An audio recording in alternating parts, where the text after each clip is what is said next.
1806 থেকে 9 সালে বরিশার জমিদার সাবর্ণ চৌধুরীদের কেউ এই মন্দির নির্মাণ করেন।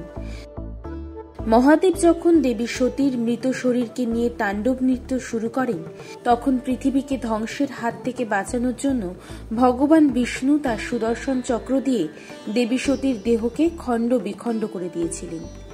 দেহাংশগুলো যেখানে গিয়ে পড়ে সেগুলি এক একটি শক্তিপীঠে পরিণত হয়। লোকমুখে কথিত আছে, দেবীর ডান পায়ের আঙুল পরে সৃষ্টি হল অন্যতম হিন্দু তীর্থক্ষেত্র এই কালীঘাটের মন্দির, যা হিন্দু শাস্ত্রে 51 শক্তিপীঠের একটি। ব্রহ্মানন্দগিরি ও আত্মারাম ব্রহ্মচারী নামে দুই সন্ন্যাসী কোষ্ঠী পাথরের একটি শিলাখণ্ডে দেবীর রূপ প্রদান করেন। কালীঘাট মন্দিরটি 15 শতকের মনসার ভাসান এবং 17 শতকের কবি কঙ্কন চণ্ডীর মতো বেশ কয়েকটি ঐতিহাসিক গ্রন্থে উল্লেখ পাওয়া যায়।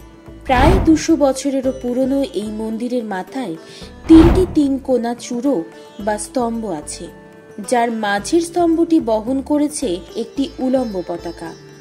একদিন এই সবই ছিল মাটির তৈরি। সম্প্রতি রিলায়েন্স ফাউন্ডেশনের উদ্যোগে প্রায় 35 কোটি টাকা দিয়ে তৈরি করা হয়েছে কালীঘাটের স্বর্ণ মুকুট, গর্ভগৃহ ও স্পায়ার। মন্দির ও কর্তৃপক্ষ সূত্রে খবর, 50 কিলোগ্রাম সোনা ব্যবহার করা হয়েছে মন্দিরের চূড়োয়, কিন্তু সোনার ছোঁয়া লাগালেও তা আগের স্থাপত্যের বিন্দু মাত্র বদল করা হয়নি। এই স্বর্ণচূড়া আম জনতার জন্য খুলে দেওয়া হয়েছে মার্চ মাসের শেষে।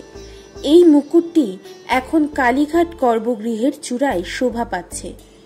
সূত্রের খবর, ভোগের ঘর, নাট মন্দির, মূল মন্দির, বলির জায়গাতেও আমূল সংস্কার চলছে।